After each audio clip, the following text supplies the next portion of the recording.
The rise and fall of Bloodhound Lil Jeff. Two families warn the Bloodhound Lil Jeff was a menace, bro. slaying of the teens. Chicago police continue their search for the gunman responsible for the brazen Jay, you remember, bro, this death scene? Yeah, I remember you. Was good, twin. downtown daylight ambush that claimed the boys' lives. Have someone never tried to take like some of your belongings from you? Now listen, I ain't gonna lie. A nigga did run out on me before. I will tell you that. Niggas did what they did. Hey, we got two people shot. We got two people shot right here. 15, 45. He's smoking. What did it say? Niggas ain't coming like, look. Wait, niggas ran off on Lil Jeff? Y'all know this by now. I went black for like a week. And poof. Gotta go. Oh man, that nigga Jeff was crazy, bro. Bounced out 4 sticks, 2 niggas got hit. Approximately 12:25 today, several students were exiting the Innovations High School when 2 cars pulled up, striking 2 of the teenage students of Innovations High School.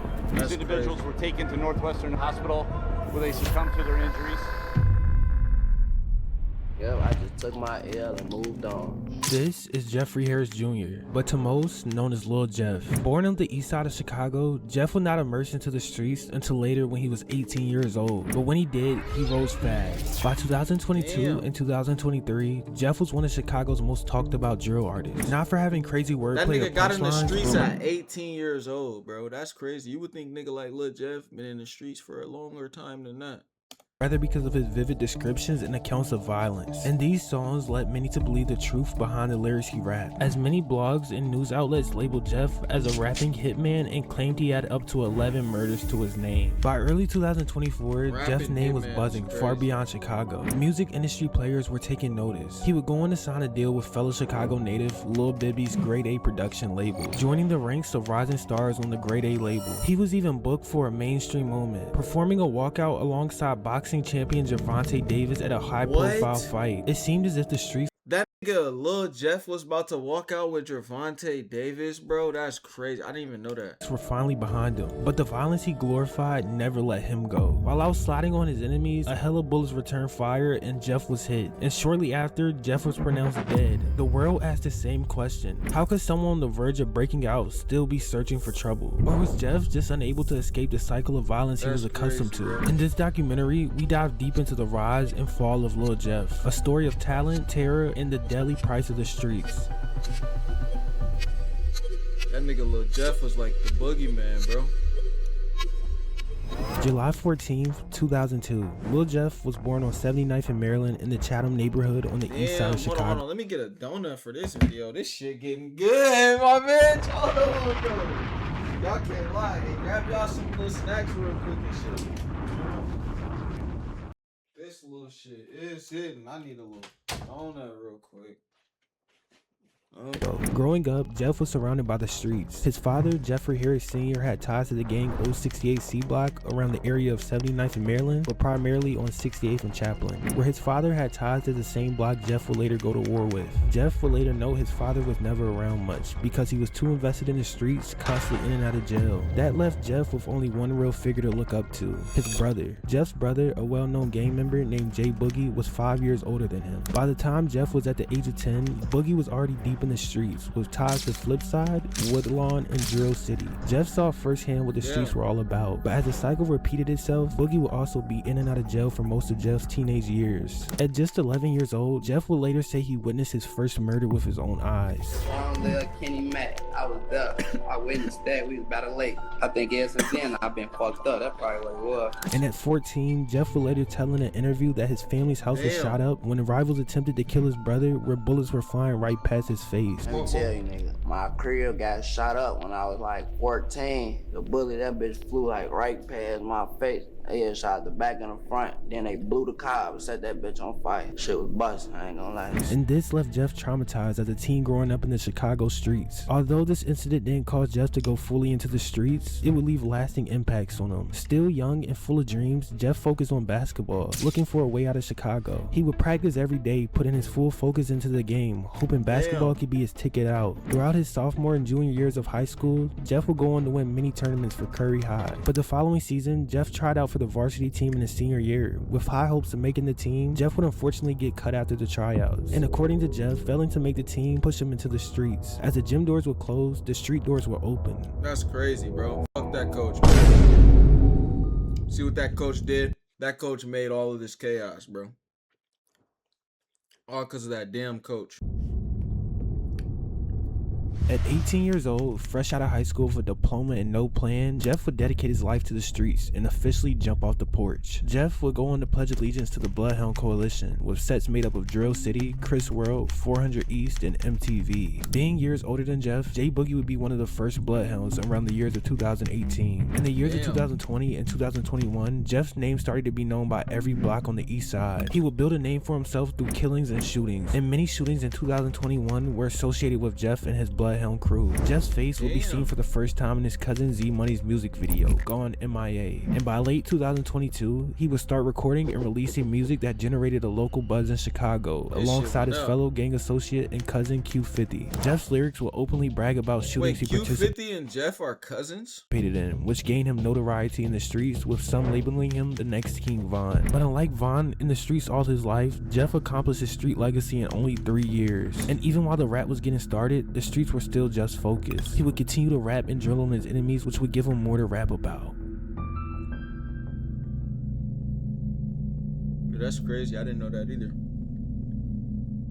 For over a decade, Trap City and Drill City were considered allies. Many people would say they moved as one. They made music together and they stood on mutual opposition together as well. But in early 2023, that strong alliance would turn to a war. Many reports claim this would come after Lil Jeff took Trap City Vale's chain and reportedly told Trap City members when he borrowed the chain from Vale, it was lost in a high-speed chase. But later, Jeff would be seen wearing the chain before selling it. Trap City would see this as a snake move, and a 10-year alliance would be ended over a fake chain. So that chain incident really split it up? It was a chain, man.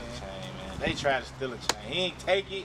You know what I'm saying? He did I not just take feel like that chain, bro. A nigga from our hood being friendly, let a motherfucker wear your chain. Who does that? And Trap City wouldn't take this lightly. They planned to retaliate. And on March 16th, 2023, Get Back was sought. While they were searching for Bloodhounds, Lil Jeff's cousin Z Money was caught on the 1300 block of East 79th Street. As he would wait in the car, someone approached and opened fire. Z Money was hit repeatedly, so many times that doctors told his mother they stopped counting bullet wounds after 29. Being Jeff and Q50. What the fuck? They stopped counting bullet wounds after 29 is crazy. Many times that doctors told his mother they stopped counting bullet wounds after 29. Being Jeff and Q50's cousin, they wouldn't take this too well. Both Jeff and Q50 later got Z Money's name tattooed on their face and also on their trigger finger. This will be the event by all accounts that turned Jeff into a relentless killer.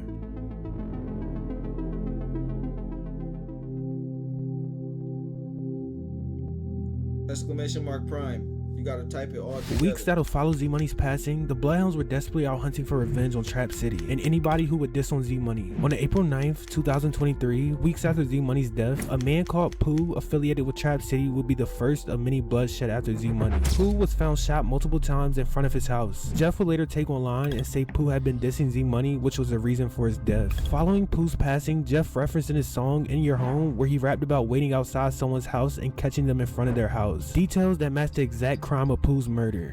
Last nigga got chased all the way in his home. Fuck Lil, roll him up, put his ass in every song. I ain't doing no right, this shit off the dome. Nigga play, he lay, we bust his dome. Ain't smoking on Z, get filled up a chrome. Lil Pool did Z, now Lil Pool gone. You know that shit never take too long. Laying in the nigga grass until he come home. Niggas think shit again till a nigga get smoked. With Pooh being the first to fall from Trap City, a couple months later the Bloodhounds were seeking for more blood. And on June 25th, 2023, a 19-year-old named Lil, real name Jalil Goins, would get into the backseat of a Lyft in the Little Italy neighborhood of Chicago before the driver could even even pull off, someone walked up and shot through the rear window, killing Lil. Following Lil's death, Jeff would state in multiple songs that he caught an op in a fishbowl lift and killed him. The driver of the lift would later recall that he was running stop signs to reach the hospital and would turn to Lil, telling him that he was taking him to the hospital, where Lil said okay, which those would be Lil's last words. A couple shootings later would happen too, including T3 from Trap City getting shot and Glenn from Trap City getting shot 15 times and surviving. The Bloodhounds were making it known that Z Money's killing would not go unaccounted for.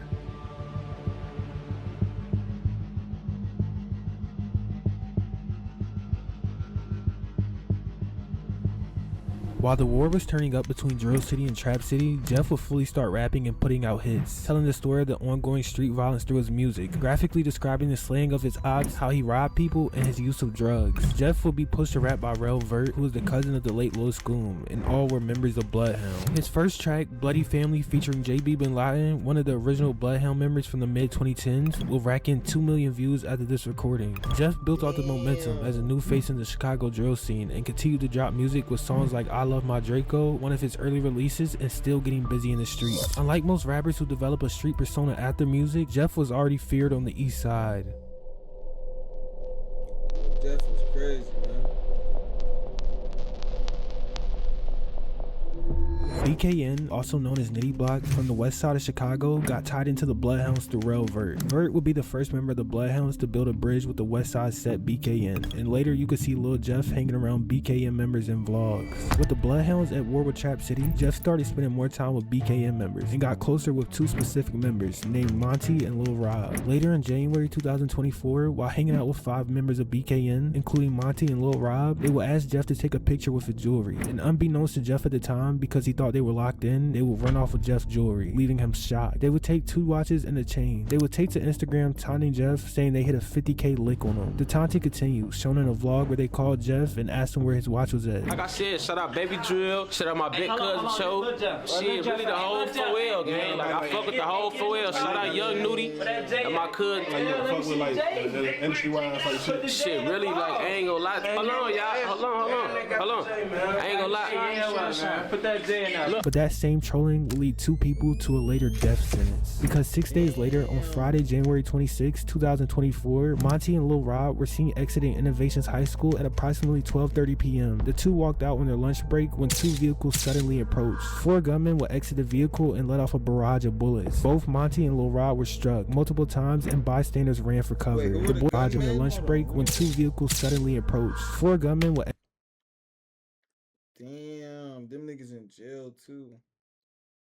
Exit the vehicle and let off a barrage of bullets. Both Monty and Lil Rod were struck multiple times and bystanders ran for cover. The boys tried to run but soon collapsed near the elevators. They would be rushed to the hospital but both pronounced dead on the scene. 4 people later would be charged in the attack, one being Lil Jeff, and 2 other Bloodhound members, T Slick and J-Mo, charged with 2 counts of first-degree murder. But just 15 minutes after the hit, Jeff, quick to take credit, posted a video on the same stolen Infinity bragging about the murder. 30 seconds of fame, one worth it. So I'll try to tell these niggas that shit don't need to be worth to have the time.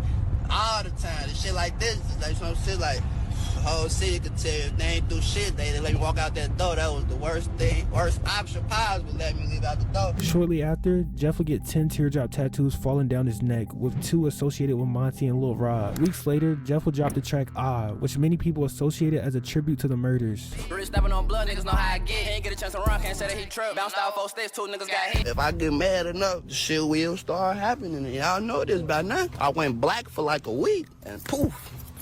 Where you at? Gotta go after that one. I don't live them niggas though. Damn.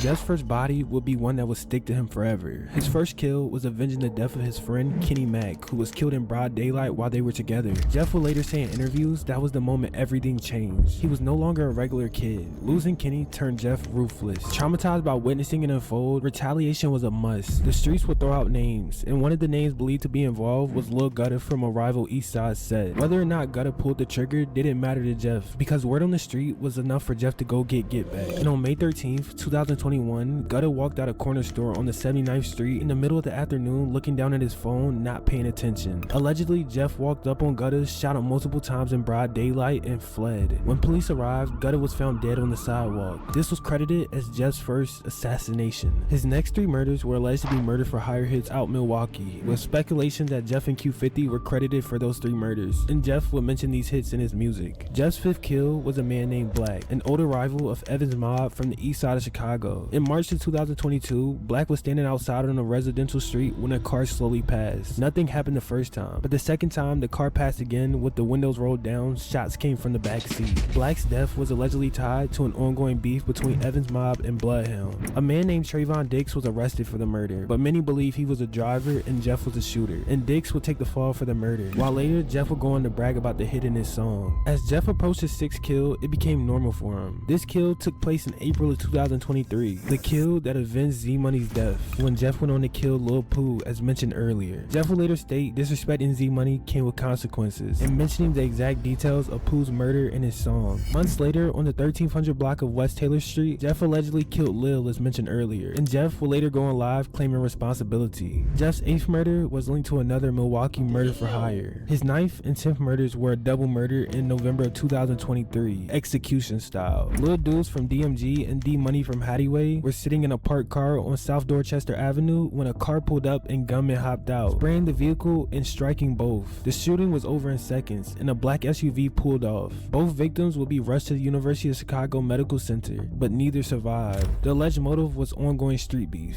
Many believe Jeff had responsibility for this because in March of 2024, Jeff posted on his Instagram story containing 10 emojis representing his claimed body count. One emoji specifically was a woman. Many linked this to D Money, signaling Jeff's responsibility. His 11th and 12th were the infamous Monty and Lil Rob hit at Innovations High School, adding 2 more kills associated with Jeff. Jeff was also rumored for many more shootings and attempts. While all of these listed victims are thought to be the murders of Jeff, Little Rob and Monty Jeff was ever accused of by the law.